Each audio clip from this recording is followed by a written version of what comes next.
ಎಲ್ಲರಿಗೂ ಮತ್ತೊಮ್ಮೆ ನೈಸರ್ಗಿಕ ಕೃಷಿಗೆ ಸ್ವಾಗತ. ಈಗ ನಾನು ಮುಂಚಿತವಾಗಿ ಆಲ್ರೆಡಿ ಹಳೆ ವಿಡಿಯೋದಲ್ಲಿ ತೋರಿಸಿರೋ ಹಾಗೆ ನಾವು ಈ ಫ್ಲ್ಯಾಟಲ್ಲಿ, ಹೊಸ ಫ್ಲ್ಯಾಟಲ್ಲಿ ಸೆಣಬನ್ನು ಹಾಕಿದ್ವಿ. ಮತ್ತು ಇದೇನೇನು ಡೆವಲಪ್ಮೆಂಟ್ ಆಗಿದೆ, ಏನೇನು ಇದರಲ್ಲಿ ಒಂದು ಡಿಸ್ಅಡ್ವಾಂಟೇಜ್, ಏನೇನು ಸಮಸ್ಯೆಗಳು ಬಂದಿದೆ, ಇಂಪ್ರೂವ್ಮೆಂಟ್ ಏನಾಗಿದೆ ಅಂತ ಹೇಳ್ಬಿಟ್ಟು ನಾನೊಂದು ವೀಡಿಯೋ ಮಾಡ್ತಾ ಹೋಗ್ತಾಯಿದ್ದೀನಿ. ಇದು 5 ಲೇಯರ್ ಮಾಡಲಲ್ಲಿ ಮಾಡಿರೋದು. ನಾನು ಸುಮಾರು ಸತಿ ಇದನ್ನು ಹೇಳಿದ್ದೀನಿ, ಆದರೂ ಚಿಕ್ಕದಾಗಿ ಒಂದು ಸತಿ ಹೇಳ್ಬಿಡ್ತೀನಿ. 9 ಬಾಳೆಯ ಮಧ್ಯದಲ್ಲಿ 9 ಅಡಿಕೆ ಮಧ್ಯದಲ್ಲಿ ಒಂದು ಪಪ್ಪಾಯ. ಸೊ ಅದೇ ಥರನೇ ಪಪ್ಪಾಯ ಸಾಲಲ್ಲಿ ಅದೆರಡು ಪಪ್ಪಾಯ ಸಾಲುಗಳ ಮಧ್ಯದಲ್ಲಿ ಒಂದು ನುಗ್ಗೆ ಬರುತ್ತೆ. ಅದೇ ಥರನೇ ಬಾಳೆನೂ ಬರುತ್ತೆ. ಒಂದಿಷ್ಟು ಬಾಳೆ ಸುಮಾರು ಹೋಗಿದೆ, ಏನಕ್ಕೆ ಹೋಗಿದೆ ಏನಂತ ಹೇಳ್ಬಿಟ್ಟು ನಾನು ನೆಕ್ಸ್ಟ್ ಹೇಳ್ತಾ ಹೋಗ್ತೀನಿ.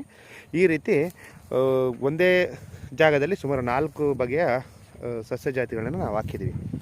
ಬಾಳೆ, ಅಡಿಕೆ, ನುಗ್ಗೆ ಮತ್ತು ಪಪ್ಪಾಯ. ಇದರಲ್ಲಿ ನಾವು ಸುಮಾರು 2-2.5 ತಿಂಗಳ ಹಿಂದ್ಗಡೆ ಸೆಣಬನ್ನು ಹಾಕಿದ್ವಿ. ಈ ಸೆಣಬನ್ನು ನಾವು ರೋಟ್ರಿ ಹೊಡಿಬೇಕು, ಮಣ್ಣಲ್ಲಿ ಸೇರಿಸ್ಬೇಕು ಅಂತ ಅಂದ್ಕೊಂಡಿದ್ವಿ ಭೂಮಿ ಒಳಗಡೆ. ಬಟ್ ಆಗಲಿಲ್ಲ. ಯಾಕಾಗಲಿಲ್ಲ ಅಂದರೆ ಇಲ್ಲಿ ಒಂದು ಗಿಡದಿಂದ ಇನ್ನೊಂದು ಗಿಡಕ್ಕೆ ಅಂತರ ಸುಮಾರು 4.5 ಅಡಿ ಮಾತ್ರ ಇದೆ. ಇಲ್ಲಿ ನೀವು ನೋಡ್ತಾ ಇದ್ದೀರಾ, ಅಡಿಕೆ ಇದೆ, ಅಡಿಕೆಯಿಂದ 4.5 ಅಡಿ ದೂರದಲ್ಲೇ ಪಪ್ಪಾಯ ಇದೆ. ಸೊ ಈ ರೀತಿ ಇರೋದ್ರಿಂದ ನಾವು ಇದರಲ್ಲಿ ಚಿಕ್ಕ ಮಿನಿ ಟ್ಯಾಕ್ಟ್ರಲ್ಲಿ ರೋಟ್ ಹೊಡೆದ್ರೂ ಕೂಡ ಗಿಡಗಳು ಬಾಗಿರೋದ್ರಿಂದ ಗಿಡ ಕೂಡ ಡ್ಯಾಮೇಜ್ ಆಗ್ತಾಯಿತ್ತು. ಪ್ಲಸ್ ಅದ್ರ ಜೊತೆಗೆ ಸೆಣಬು ತುಂಬ ಸುಮಾರು 5.5-6 ಅಡಿ ನಮಗೆ ಬೆಳೆದಿತ್ತು. ಹಾಗಾಗ್ಬಿಟ್ಟು ಎಲ್ಲಿ ಗಿಡ ಇದೆ ಅಂತ ಗೊತ್ತಾಗ್ತಿರಲಿಲ್ಲ. ಅದಕ್ಕೋಸ್ಕರ ನಾವು ಒಂದು ಮರದ ದಿಂಡನ್ನು ತಗೊಂಡು ಅದನ್ನು 2 ಗಿಡಗಳ ಮಧ್ಯದಲ್ಲಿ ಉಳಿಸ್ಕೊತ ಹೋದ್ವಿ. ಅದು ಯಾವ ರೀತಿ ಮಾಡಿದ್ದೀವಿ ಅಂತ ಹೇಳ್ಬಿಟ್ಟು ನನ್ನ ಹಳೆ ವೀಡಿಯೋದಲ್ಲಿದೆ, ಡಿಸ್ಕ್ರಿಪ್ಷನಲ್ಲೂ ಕೂಡ ಹಾಕಿರ್ತೀನಿ, ಬೇಕಾದ್ರೆ ನೋಡ್ಬೋದು. ಸೊ ಆ ರೀತಿ ಮಾಡಿ ಸುಮಾರು ಈಗ 2 ವೀಕ್ಸ್ ಆಗಿದೆ. 2 to 3 ವೀಕ್ಸ್ ಆಗ್ತಾ ಬಂತು. 2-3 ವಾರ ಆದರೂ ಕೂಡ ಸೆಂಟ್ರಲ್ಲಿ ಏನು ನಾವು ಮರದ ದಿಂಡನ್ನು ಉಪಯೋಗಿಸ್ಕೊಂಬಿಟ್ಟು ಇದನ್ನು ನಾವು ಬಾಗಿಸಿದ್ವೋ, ಇದು ಇನ್ನೂ ಸಂಪೂರ್ಣವಾಗಿ ಒಣಗಿಲ್ಲ. ಇದು ನಮಗೆ ಆ್ಯಕ್ಚುಲಿ ಒಂದು ಅಡ್ವಾಂಟೇಜು. ಯಾಕಂದರೆ ಇದು ಸಂಪೂರ್ಣವಾಗಿ ಒಣಗಿಬಿಡುತ್ತಂದರೆ ಬೇಗ ಇದು ಡ್ರೈ ಆದಂಗೆ ಆಗುತ್ತೆ, ಸನ್ಲೈಟ್ ಡೈರೆಕ್ಟಾಗಿ ಬೀಳುತ್ತೆ, ಮತ್ತು ಇಲ್ಲಿ ಕಳೆ ಬರೋದಕ್ಕೆ ಸ್ಟಾರ್ಟ್ ಆಗುತ್ತೆ. ಯಾವಾಗ ಇದು ಸಣ್ಣ ಪ್ರಮಾಣದಲ್ಲಿ ಒಣಗ್ತಾ ಹೋಗುತ್ತೋ ಇದು ನಮಗೆ ಅಡ್ವಾಂಟೇಜ್ ಆಗುತ್ತೆ. ಇದರಿಂದ ಕಳೆ ಅವಾಯ್ಡ್ ಆಗುತ್ತೆ. ಇದು ಒಂದು ಪ್ಲಸ್ ಪಾಯಿಂಟು. ಮತ್ತು ಈ 2 ಸಾಲುಗಳ ಮಧ್ಯೆ ಇರೋದನ್ನ ನಾವು ಉಳಿಸಿದ್ದೀವಿ. ಸಾಲಲ್ಲಿರ್ತಕ್ಕಂಥದ್ದು ಏನು ಸಾಲಲ್ಲಿ ಇದೆಯಲ್ಲ, ಈಗ ಹೇಳಿದ್ದು ನಾನು ಬೀದಿಲಿ ಮಧ್ಯದಲ್ಲಿರೋದನ್ನ ಉಳಿಸಿದ್ದೀವಿ. ಸಾಲಲ್ಲಿರ್ತಕ್ಕಂಥದ್ದು, ಗಿಡಗಳ ಸಾಲಲ್ಲಿರ್ತಕ್ಕಂಥದ್ದನ್ನ ಕಿತ್ಬಿಟ್ಟು ಹಾಕಿದ್ದೀವಿ. ನೀವು ಇಲ್ಲಿ ನೋಡ್ಬೋದು, ಏನು ಸಾಲಿದೆಯಲ್ಲ, ಈ ಸಾಲಲ್ಲಿರೋದನ್ನ ಕಿತ್ಬಿಟ್ಟು ಸೆಣಬನ್ನು ಅದನ್ನು ಮಧ್ಯದಲ್ಲಿ ಹಾಕಿದ್ದೀವಿ. ಸೊ ಈ ಥರ ಮಾಡೋದ್ರಿಂದ ಒಂದು ಬೇಗ ನಮಗೆ ಸೆಣಬು ಒಣಗೋದಿಲ್ಲ. ಅದರಿಂದ ನಾವು ಒಂದಿಷ್ಟು ಕಳೆನ ನಿಯಂತ್ರಣ ಮಾಡ್ಬೋದು. ಮತ್ತು ಗ್ರೀನಿಶ್ ಆಗಿರುತ್ತೆ. ಯಾವಾಗ ಗ್ರೀನಿಶ್ ಆಗಿರುತ್ತೋ ಅದು ಒಂದಿಷ್ಟು ಸನ್ಲೈಟ್ನ ತೊಗೊಳುತ್ತೆ, ಅಲ್ಲೊಂದಿಷ್ಟು ಪ್ರೋಸೆಸ್ ಸ್ಟಾರ್ಟ್ ಆಗುತ್ತೆ. ಅದೇ ರೀತಿಯೇ ನಾವು ಸೆಣಬನ್ನು ಸಂಪೂರ್ಣವಾಗಿ ಕಟ್ ಮಾಡದೆ ಬಿಟ್ಟರೆ ಅದು ಬೀಜ ಆಗಿ ಭೂಮಿಲಿರ್ತಕ್ಕಂಥ ಪೋಷಕಾಂಶನ ಎಲ್ಲನೂ ತಗೊಳ್ಳುತ್ತೆ. ಸೊ ಅದು ತಗೊಂಡಂಗೆ ಇರಬೇಕಂದ್ರೆ ಈ ರೀತಿ ನಾವು ಅದನ್ನು ಒಂದು 80%, ಅಂದರೆ ಈಗ ಸಂಪೂರ್ಣವಾಗಿ ಅದು ಸತ್ತಿಲ್ಲ, ಒಂದು 80% ಅದು ಕಟ್ಟಾಗಿದೆ, ಇನ್ನು 20-25% ಹಿಡ್ಕೊಂಡಿದೆ. ಹಾಗಾಗ್ಬಿಟ್ಟು ಅದು ನಿಧಾನಕ್ಕೆ ಒಣಗ್ತಾ ಇದೆ. ಮತ್ತು ಅದನ್ನು ಮುಂದಿನ ಸಂತತಿಯಲ್ಲಿ ಕೂಡ ಅದು ಬೆಳೆಸ್ತಾ ಇಲ್ಲ. ಫ್ಲವರ್ ಬರೋದಾಗಲಿ, ಬೀಜ ಬರೋದಾಗಲಿ ಆಗಲ್ಲ, ಸುಮಾರು ಕಡಿಮೆ ಪ್ರಮಾಣದಲ್ಲಿ ಆಗುತ್ತೆ. ಸೊ ಇದು ಒಂದು ಸೆಣಬನ್ನು ಈ ರೀತಿ ಮಾಡಿದ್ದೀವಿ. ಎರಡನೇದಾಗಿ ನಾವು ಈಗೇನು ನೀವು ಈಗ ನೋಡ್ತಾ ಇದ್ದೀರಲ್ಲ, ಗಿಡದ ಸಾಲಿನಲ್ಲಿ ಗೊಬ್ಬರನ ಹಾಕಿದ್ದೀವಿ. ಗೊಬ್ಬರ ಅಂದರೆ ನಾನು ಸುಮಾರು ಒಂದು 5 ಲೋಡಷ್ಟು ಸಗಣಿ ಮತ್ತು ಸಗಣಿದಾಗಿರ್ಬೋದು ಮತ್ತು ಕುರಿ ಗೊಬ್ಬರ ಆಗಿರಲಿ, ಇದೆರಡನ್ನೂ ಸೇರಿಬಿಟ್ಟು 5 ಲೋಡು. ಅದೇ ರೀತಿ ಒಂದು 5 ಲೋಡು ಮಣ್ಣು, ಎರಡನ್ನೂ ಕೂಡ ಮಿಶ್ರಣ ಮಾಡಿಬಿಟ್ಟು ಒಂದು ಕಡೆ ಶೇಖರಿಸಿಬಿಟ್ಟು ಇಟ್ಟಿದ್ದೆ. ಅದನ್ನು ಸುಮಾರು 2 ತಿಂಗಳು ಶೇಖರಣೆ ಮಾಡಿಟ್ಬಿಟ್ಟು ಅದಕ್ಕೆ ವೇಸ್ಟ್ ಡಿಕಂಪೋಸರ್ನ ನಾನು ಎವ್ರಿ 1 ವೀಕ್ 10 ಡೇಸ್ಗೆ ಒಂದ್ಸತಿ ಕೊಡ್ತಾಯಿದ್ದೆ. ಮತ್ತು ತೇವಾಂಶ ಇರೋ ರೀತಿ ಅದನ್ನ ನೋಡ್ಕೊಳ್ತಾ ಇದ್ದೆ. ಅದು ಆದ ನಂತರ ಈಗ ಇದನ್ನು ನಾನು ಸಾಲಲ್ಲಿ ಸಂಪೂರ್ಣವಾಗಿ ಹಾಕಿದ್ದೀನಿ. ಯಾವಾಗಲೂ ಗಿಡ ಸುತ್ತ ಮಾತ್ರ ಹಾಕ್ತೀವಿ, ಬಟ್ ನಾನು ಏನು ಸಾಲಿದೆಯೋ ಸಂಪೂರ್ಣ ಸಾಲಲ್ಲಿ ಹಾಕಿದ್ದೀನಿ. ಯಾಕೆ ಸಾಲು ಪೂರ್ತಿ ಹಾಕಿದ್ದೀನಿ ಅಂದರೆ, ಈ 2 ಏನು ಗಿಡಗಳ ಮಧ್ಯೆ ಒಂದೊಂದು ಕಲ್ಲಂಗಡಿ ಇಟ್ಕೊಂತ ಹೋಗ್ಬೇಕಂತ ಪ್ಲಾನ್ ಇದೆ. ಸುಮಾರು 2 ಅಡಿಗೆ ಒಂದು. ಈಗ ನೀವು ಗಮನಿಸ್ಬೋದು, ಇಲ್ಲಿ ಬಾಳೆ ಇದೆ, ಬಾಳೆಯಿಂದ ಅಡಿಕೆಗೆ ಎರಡರ ಮಧ್ಯದಲ್ಲಿ 4 ಅಡಿ ಅಂತರ ಇದೆ. ಈ 4.5 ಅಡಿ ಅಂತರದಲ್ಲಿ 2 ಕಲ್ಲಂಗಡಿ ಬೀಜನ ನಾಟಿ ಮಾಡೋಣ ಅಂತೇಳ್ಬಿಟ್ಟು ಪ್ಲಾನ್ ಇದೆ. ಅದಕ್ಕೋಸ್ಕರ ನಾನು ಸಂಪೂರ್ಣ ಸಾಲಿಗೆ ಗೊಬ್ಬರನ ಹಾಕಿದ್ದೀನಿ. ಕಲ್ಲಂಗಡಿಗೂ ಕೂಡ ಇನಿಷಿಯಲ್ ಸ್ಟೇಜಲ್ಲಿ ವಿಟಮಿನ್ಸ್ ಬೇಕಾಗುತ್ತೆ, ಅದಕ್ಕೆ ನ್ಯೂಟ್ರಿಯೆಂಟ್ಸ್ ಬೇಕಾಗುತ್ತೆ. ನ್ಯೂಟ್ರಿಯೆಂಟ್ಸ್ ಇಲ್ಲ ಅಂತಂದರೆ ಕಲ್ಲಂಗಡಿ ಸಸ್ಟೈನ್ ಆಗೋಲ್ಲ, ಯಾಕಂದರೆ 2 to 3 ಮಂತ್ಸ್ ಕ್ರಾಪ್ ಅದು. ಅದಕ್ಕೋಸ್ಕರನೇ ಈ ರೀತಿ ಮಾಡಿದ್ದೀನಿ. ಈಗ ನೆಕ್ಸ್ಟ್ ವೀಕಲ್ಲಿ ಕಲ್ಲಂಗಡಿ ಹಾಕ್ತೀವಿ. ಇದು ಒಂದು ಸ್ಟೆಪ್ಪು.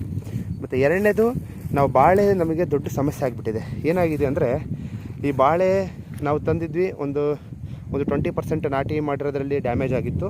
ಮತ್ತು ಆ 20%ನ ತಂದುಬಿಟ್ಟು ಹೊಸ ಸಸಿ ತಂದುಬಿಟ್ಟು ನಾಟಿ ಮಾಡಿದ್ವಿ. ಯಾವಾಗ ಸೆಣಬು ಸಂಪೂರ್ಣವಾಗಿ ಕವರ್ ಆಗಿತ್ತು 5.5-6 ಅಡಿ, ಇದರಲ್ಲಿ ಎಲ್ಲಿ ಯಾವ ಸಸಿ ಇದೆ ಅಂತಲೂ ಕೂಡ ಗೊತ್ತಾಗದೇ ಇರೋ ಟೈಮಲ್ಲಿ ಸುಮಾರು ಹಂದಿ ಕಾಟದಿಂದಾಗಿ ಹಂದಿ ಸುಮಾರು ಒಂದು 40 to 50% ಬಾಳೆನ ಹೊಡೆದಾಕಿದೆ. ನಾನು ಸುಮಾರು ಬಾಳೆ ಡ್ಯಾಮೇಜ್ ಆಗಿದೆ. ಇಲ್ಲಿ ನೋಡ್ಬೋದು, ಇಲ್ಲಿ ಬಾಳೆ ಇದೆ, ಈ ಸಾಲಲ್ಲಿ ಬಾಳೆ ಇಲ್ಲ, ಇಲ್ಲಿ ಬರಬೇಕಾಯ್ತು, ಇಲ್ಲಿ ಬಾಳೆ ಇಲ್ಲ, ಇಲ್ಲಿಂದ ಮತ್ತೆ ಅಲ್ಲಿ ಮುಂದ್ಗಡೆ ಇದೆ. ಈ ಥರ ಒಂದಿಷ್ಟು ಡ್ಯಾಮೇಜ್ ಆಗಿರೋದ್ರಿಂದ ಮತ್ತೆ ಈಗ ಬಾಳೆದು ಸಮಸ್ಯೆ ಆಗಿದೆ. ಅದಕ್ಕೆ ನನ್ನ ಹಳೆ ಫ್ಲಾಟಲ್ಲೇ ನಂದು ಬಾಳೆ ಬಂದಿರೋದ್ರ ಏನಿದೆಯಲ್ಲ ಆ ದಿಂಡನ್ನೇ ತೆಗೆದುಬಿಟ್ಟು ಈ ಸತಿ ನಾಟಿ ಮಾಡ್ಕೊಳ್ಳೋಣ ಅಂತ ಹೇಳ್ಬಿಟ್ಟು ಒಂದು ಪ್ಲಾನ್ ಇದೆ. ಇದು ನೋಡಿ, ಈ ಥರ ಸಸಿನ ಡ್ಯಾಮೇಜ್ ಮಾಡುತ್ತೆ ಹಂದಿ.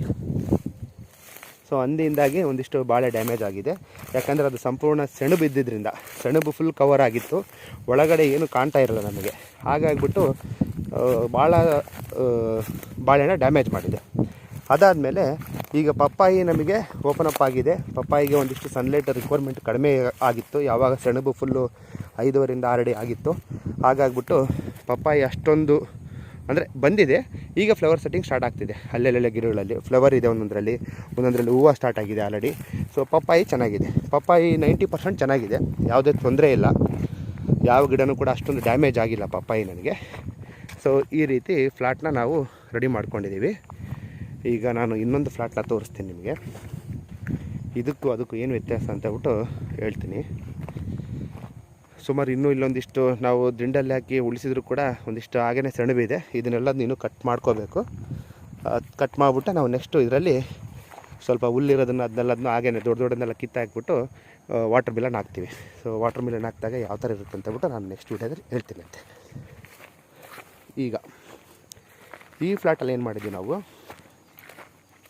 ಸೆಣಬನ್ನು ಸಂಪೂರ್ಣವಾಗಿ ಕಟ್ ಮಾಡಿ ನೆಲಕ್ಕೆ ಹಾಕಿದ್ವಿ. ಯಾವಾಗ ಸೆಣಬನ್ನು ಕಟ್ ಮಾಡಿ ಹಾಕಿದ್ದೀವೋ, ಇದು ನಾನು ಆಗಲೇ ಹೇಳಿದಾಗ ಸಂಪೂರ್ಣವಾಗಿ ಡ್ರೈ ಆಗಿದೆ. ಅಂದರೆ ಇದೆಲ್ಲ ಒಣಗಿಬಿಟ್ಟು ಬೇಗ ಮಲ್ಚಿಂಗ್ ಆಗಿಬಿಡುತ್ತೆ. ಈ ಥರ ನಮಗೆ ಭೂಮಿ ಕಾಣುತ್ತೆ. ಯಾವಾಗ ಈ ಥರ ನೆಲ ಕಾಣುತ್ತೋ ಡೈರೆಕ್ಟಾಗಿ ಕಳೆ ಬೆಳೆಯೋಕ್ಕೆ ಸ್ಟಾರ್ಟ್ ಆಗುತ್ತೆ. ಸೊ ಕಟ್ ಮಾಡಿ ಹಾಕಿದರೆ ಬೇಗ ಮಲ್ಚಿಂಗ್ ಆಗುತ್ತೆ, ಆದರೆ ಕಳೆ ತುಂಬ ಬೆಳೆಯುತ್ತೆ. ಸೊ ಇದನ್ನು ನಾನು ಅದಕ್ಕೋಸ್ಕರನೇ ಈ ಥರ ಕಟ್ ಮಾಡೋ ಬದಲಾಗಿ ಮರದ ದಿಂಬನ್ನು ತೊಗೊಂಬಿಟ್ಟು ಸೆಣಬನ್ನು ನಾನು ಉಳಿಸ್ಕೊಂಬಿಟ್ಟು ಹೋಗಿದ್ದೆ. ಅದು ಒಳ್ಳೆ ಪ್ರಯತ್ನ ಮತ್ತು ತುಂಬ ಚೆನ್ನಾಗಿ ಆಗಿದೆ. ಅದೇ ರೀತಿ ಈಗ ಪಪ್ಪಾಯಿ ಇಲ್ಲಿ ನೋಡ್ಬೋದು, 3.5 ಮಂತ್ ಪಪ್ಪಾಯಿ ಇದು. ಇದರಲ್ಲಿ ಆಲ್ರೆಡಿ ಕೆಲವೊಂದರಲ್ಲಿ ಆಲ್ರೆಡಿ ಫ್ಲವರ್ ಸ್ಟಾರ್ಟ್ ಆಗಿದೆ. ತುಂಬ ಚೆನ್ನಾಗಿದೆ, ಪಪ್ಪಾಯಿದೇನು ಸಮಸ್ಯೆ ಇಲ್ಲ. ಬಾಳೆ ಎಲ್ಲೆಲ್ಲಿದೆಯೋ ಬಾಳೆ ಚೆನ್ನಾಗಿದೆ, ಬಟ್ ಡ್ಯಾಮೇಜ್ ಆಗಿ ಹೋಗಿರೋದು ಸುಮಾರು ಅದೇ ಹಂದಿಯಿಂದಾಗಿ ನನಗೆ ಸುಮಾರು ಬಾಳೆ ಡ್ಯಾಮೇಜ್ ಆಗಿದೆ. ನೀವು ನೋಡ್ಬೋದು.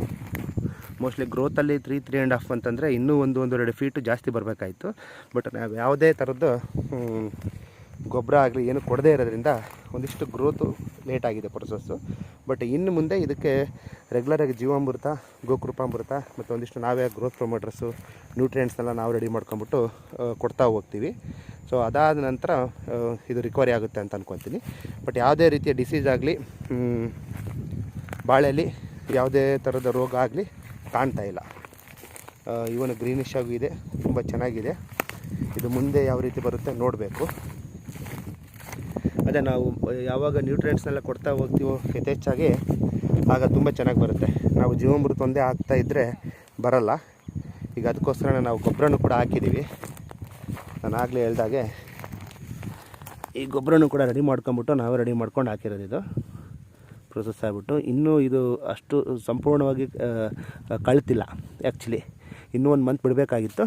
ಬಟ್ ಈಗ ನಾವು ಕಲ್ಲಂಗಡಿ ಹಾಕೋದ್ರಿಂದ ಟೈಮ್ ಇಲ್ಲದೆ ಇರೋದ್ರಿಂದ ನಾನು ಆಲ್ರೆಡಿ ಗೊಬ್ಬರನ ಈಗ ಗಿಡದ ಸಂಪೂರ್ಣವಾಗಿ ಸಾಲಲ್ಲಿ ಹಾಕಿದ್ದೀನಿ. ಸೊ ಇದಿಷ್ಟು ಈ ಥರ ಆಗಿದೆ ನೈಸರ್ಗಿಕವಾಗಿ. ಮತ್ತು ಅಡಿಕೆದು ಯಾವುದೇ ಸಮಸ್ಯೆ ಇಲ್ಲ.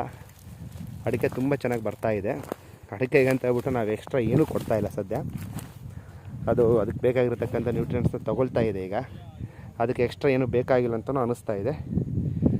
ಯಾಕಂದರೆ ನಾವು ಇದ್ರ ಪಕ್ಕಕ್ಕಿರ್ತಕ್ಕಂಥ ಬಾಳೆಗಾಗಲಿ ಮತ್ತು ಪಪ್ಪಾಗಾಗಲಿ ಕೊಟ್ಟಾಗ ಅದೇ ನ್ಯೂಟ್ರಿಯೆಂಟ್ಸ್ನ ಇದು ತೊಗೊಳುತ್ತೆ. ನಾವು ಮೇಜರಾಗಿ ಏನಂದರೆ ಯಾವ ರೀತಿ ನ್ಯೂಟ್ರಿಯೆಂಟ್ಸ್ನ ಮೇಂಟೈನ್ ಮಾಡ್ತೀವಿ ಅನ್ನೋದು ತುಂಬ ಮುಖ್ಯ. ನೈಸರ್ಗಿಕ ಕೃಷಿಯಲ್ಲಿ ಎಲ್ಲ ಗಿಡಗಳು ಕೂಡ ಬೆಳವಣಿಗೆ ಆಗುತ್ತೆ, ಎಲ್ಲದೂ ಸಂಪೂರ್ಣವಾಗಿ ಬರುತ್ತೆ. ಆದರೆ ಯಾವುದು ಅಂದರೆ ಕೆಮಿಕಲ್ ಫಾರ್ಮಿಂಗ್ನವರು ಯಾವ ರೀತಿ ಇಳುವರಿನ ತೊಗೊತಾರೋ ಆ ಇಳುವರಿನ ನಾವು ತೊಗೋಬೇಕು ಅಂತಂದರೆ ನ್ಯೂಟ್ರಿಯೆಂಟ್ಸ್ನ ನಾವು ಎಲ್ಲ ರೀತಿಯೂ ಕೂಡ ಇದನ್ನು ನ್ಯೂಟ್ರಿಯೆಂಟ್ಸ್ನ ಕೊಡ್ತಾ ಹೋಗಬೇಕಾಗುತ್ತೆ. ನಾನು ಮುಂಚೆನೂ ಕೂಡ ಸುಮಾರು ಸತಿ ಹೇಳಿದ್ದೀನಿ, ಯಾವಾಗ ನ್ಯೂಟ್ರಿಯೆಂಟ್ಸ್ನ ನಾವು ಕಡಿಮೆ ಕೊಡ್ತಾ ಹೋಗ್ತೀವೋ ಗಿಡದ ಇಳುವರಿ ತುಂಬ ಕಡಿಮೆ ಆಗುತ್ತೆ. ಗಿಡದ ಇಳುವರಿ ಕಮ್ಮಿ ಆಯಿತು ಅಂತಂದರೆ ನಾವು ನ್ಯಾಚುರಲ್ ಫಾರ್ಮಿಂಗು ಅದಕ್ಕೋಸ್ಕರ ಸ್ಲೋ ಅಂತ ಹೇಳ್ತೀವಿ. ಆ್ಯಕ್ಚುಲಿ ನ್ಯಾಚುರಲ್ ಫಾರ್ಮಿಂಗ್ ಸ್ಲೋ ಅಲ್ಲ, ನಾವು ಮಾಡ್ತಕ್ಕಂಥ ಪ್ರೊಸೆಸ್ ರಾಂಗ್ ಇದೆ. ಈಗ ಕೆಮಿಕಲ್ ಫಾರ್ಮಿಂಗ್ನವರು ಯಾವುದಕ್ಕೆ ಬೇಕಾಗಿರ್ತಕ್ಕಂಥ ಎಲ್ಲ ನೆಸೆಸರಿ ನ್ಯೂಟ್ರಿಯೆಂಟ್ಸ್ನ ಅವರು ಕಂಟಿನ್ಯೂಸ್ ಆಗಿ ಕೊಡ್ತಲೇ ಇರ್ತಾರೆ. 15 ಡೇಸ್ಗೆ ಒಂದು ಸತಿ, ಮಂತ್ಲಿ ಒಂದು ಸತಿ, ಅದೇ ಥರ ಸ್ಪ್ರೇ ಆಗಲಿ, ಮೈಕ್ರೋ ನ್ಯೂಟ್ರಿಯೆಂಟ್ಸ್ ಆಗಲಿ ಕೊಡ್ತಾ ಇರ್ತಾರೆ. ನಾವು ಯಾವುದು ಕೊಡ್ದಂಗೆ ಬರೋ ಜೀವಾಮೃತ ಒಂದೇ ಹಾಕ್ಕೊಂಬಿಟ್ಟು ಫ್ಲಾಟ್ನ ಮೇಂಟೈನ್ ಮಾಡ್ತೀವಿ ಅಂತಂದರೆ ಆಗ ನ್ಯೂಟ್ರಿಯೆಂಟ್ಸ್ನ ಕೊರತೆ ಆಗುತ್ತೆ, ನಮಗೆ ಇಳುವರಿ ಕೊಡಲ್ಲ. ಅದು ಬರುತ್ತೆ, ಗಿಡ ಖಂಡಿತವಾಗಿ ಬರುತ್ತೆ, ಆದರೆ ಇಳುವರಿ ಕೊಡಲ್ಲ. ಅಂದರೆ ಒಂದು ಪಪ್ಪಾಯಿ ಸಸಿ ನಮ್ಗೆ 50ರಿಂದ 60 kg ಕೊಡಬೇಕಾಗಿರೋದು 20ರಿಂದ 30 kg ಬರುತ್ತೆ. ಆ 20ರಿಂದ 30 kg ಬರೋ ಸಸಿ 50ರಿಂದ 60 kg ಬರಬೇಕಂದ್ರೆ ಅದಕ್ಕೆ ನಾವು ಯಾವ ರೀತಿ ಕೆಮಿಕಲ್ ಫಾರ್ಮಿಂಗ್ನವರು 15 ಡೇಸ್ಗೆ 20 ಡೇಸ್ಗೆ ಕೊಡ್ತಾ ಹೋಗ್ತಾರೋ ಅದೇ ರೀತಿಯೇ ಎಲ್ಲ ನ್ಯೂಟ್ರಿಯೆಂಟ್ಸ್ನ ನಾವು ಕೊಡ್ತಾ ಹೋಗಬೇಕು. ನೀವು ನೋಡ್ಬೋದು, ಇದು ಹಂದಿ ಬಂದುಬಿಟ್ಟು ಡ್ಯಾಮೇಜ್ ಮಾಡಿರೋದು. ಸೊ ಆ ರೀತಿ ಕೊಟ್ಟಾಗ ಖಂಡಿತವಾಗಿ ನ್ಯಾಚುರಲ್ ಫಾರ್ಮಿಂಗ್ನಲ್ಲೂ ಕೂಡ ನಾವು ಅದ್ಭುತವಾದ ಇಳುವರಿನ ತೊಗೋಬೋದು. ಸೊ ಅದಕ್ಕೋಸ್ಕರನೇ ಈ ಸತಿ ನಾವು ಒಂದಿಷ್ಟು ಸಗಣಿ ಗೊಬ್ಬರನ ಮತ್ತು ಮಣ್ಣನ್ನು ಮಿಶ್ರಣ ಮಾಡಿಬಿಟ್ಟು ಗಿಡದ ಸಾಲಿಗೆ ಕೊಟ್ಟಿದ್ದೀವಿ. ಅದೇ ರೀತಿ ನೆಕ್ಸ್ಟು ಈಗ ನಾನು ಬಿಲ್ವರಸಾನೆ ಆಗಲಿ, ಫಿಶ್ ಅಮಿನೋ ಆ್ಯಸಿಡ್ ಆಗಲಿ, ಮತ್ತು ಈಗ ಹ್ಯೂಮಿಕ್ ಆ್ಯಸಿಡ್ ರೆಡಿ ಮಾಡ್ಕೊತಿದ್ದೀನಿ. ಅದನ್ನು ನೆಕ್ಸ್ಟ್ ವೀಡಿಯೋದಲ್ಲಿ ನಾನು ಅಪ್ಲೋಡ್ ಮಾಡ್ತೀನಿ ಯಾವ ರೀತಿ ಇರುತ್ತೆ ಅಂತ ಹೇಳ್ಬಿಟ್ಟು. ಅದನ್ನು ಕೂಡ ನಾವು ಗಿಡದ ಬುಡಕ್ಕೆ ಕೊಡಬೇಕು. ಅದ್ರ ಜೊತೆಗೆ ಜೀವಾಮೃತ ಮತ್ತು ಗೋಕೃಪಾಮೃತನ ರೆಡಿ ಮಾಡ್ಕೋಬೇಕು ನೆಕ್ಸ್ಟ್ ಹೋಗ್ತಾ. ಇದೆಲ್ಲದನ್ನು ಕೊಟ್ಕೊಂತ ಅದೇ ಥರ ಅದು ಬೇಕಾಗಿರ್ತಕ್ಕಂಥ ಮೇಜರು ಮತ್ತು ಮೈನರ್ ನ್ಯೂಟ್ರಿಯೆಂಟ್ಸ್ನ ಬ್ಯಾಲೆನ್ಸ್ ಮಾಡ್ತಾ ಹೋದರೆ ಚೆನ್ನಾಗಿ ಬರುತ್ತೆ. ಸೊ ಈ ಸತಿ ನಾನು ಅದೇ ಥರನೇ ಮಾಡ್ತಾಯಿದ್ದೀನಿ. ಯಾವುದೇ ಕಾರಣಕ್ಕೂ ಕೆಮಿಕಲ್ ಫಾರ್ಮಿಂಗ್ನವ್ರು ಯಾವ ರೀತಿ ಇಳುವರಿನ ತೆಗಿತಾರೋ ಅದೇ ಇಳುವರಿಯನ್ನು ಕೂಡ ನಾವು ಕೂಡ ಎಕ್ಸ್ಪೆಕ್ಟ್ ಮಾಡ್ಬೋದು ಅನ್ನೋದಕ್ಕೆ ಇದೊಂದು ಪ್ರಯೋಗ ಮಾಡ್ತಾಯಿದ್ದೀನಿ. ತುಂಬ ಚೆನ್ನಾಗಿದೆ. ಮೇಜರ್ ಅದೇ ಸೆಣಬು ಇರೋದ್ರಿಂದ ಸ್ವಲ್ಪ ನನಗೆ ಪಪ್ಪಾಯಲ್ಲಿ ಫ್ಲವರ್ ಸೆಟ್ಟಿಂಗ್ ಈಗ ಆಲ್ರೆಡಿ ಎಲ್ಲ ಗಿಡಗಳು ಬರಬೇಕಾಗಿತ್ತು, ಸೆಣಬು ಇರೋದ್ರಿಂದ ಸಮಸ್ಯೆ ಆಯಿತು. ಬಟ್ ಈಗ ಸನ್ಲೈಟ್ ಡೈರೆಕ್ಟಾಗಿ ಬೀಳ್ತಾ ಇರೋದ್ರಿಂದ ಇನ್ನು ಮುಂದೆ ಖಂಡಿತವಾಗಿ ಚೆನ್ನಾಗಿ ಬರುತ್ತೆ. ಯಾಕಂದರೆ ಗಿಡಗಳು ಭಾಳ ಚೆನ್ನಾಗಿದೆ, ಯಾವುದೇ ಪಪ್ಪಾಯ ಆಗಲಿ ಏನು ಸಮಸ್ಯೆ ಆಗಿಲ್ಲ, ಮತ್ತು ಯಾವುದೂ ಡಿಸೀಸು ಬಂದಿಲ್ಲ. ಇಷ್ಟು ಮಳೆ ಇಷ್ಟೊಂದು ಚಳಿ ಇತ್ತು ಈ ಸತಿ ಅಂತಂದರೂ ಕೂಡ ಯಾವುದೇ ರೋಗ ಆಗಲಿ ಏನೂ ಬಂದಿಲ್ಲ. ಸೊ ಈ ಥರ ತೋಟ ಇದೆ. ನೆಕ್ಸ್ಟ್ ನಾನು ಈ ತೋಟದಲ್ಲಿ ಏನೇನು ಅಪ್ಡೇಟ್ಸ್ ಆಗುತ್ತೆ ಏನು ಅಂತ ಹೇಳ್ಬಿಟ್ಟು ಮತ್ತು ಏನಾದರೂ ಚೇಂಜಸ್ ಆಗಿದೆ ಅಂತ ಹೇಳ್ಬಿಟ್ಟು ಮುಂದಿನ ವಿಡಿಯೋದಲ್ಲಿ ತಿಳಿಸ್ತೀನಂತೆ. ಧನ್ಯವಾದಗಳು.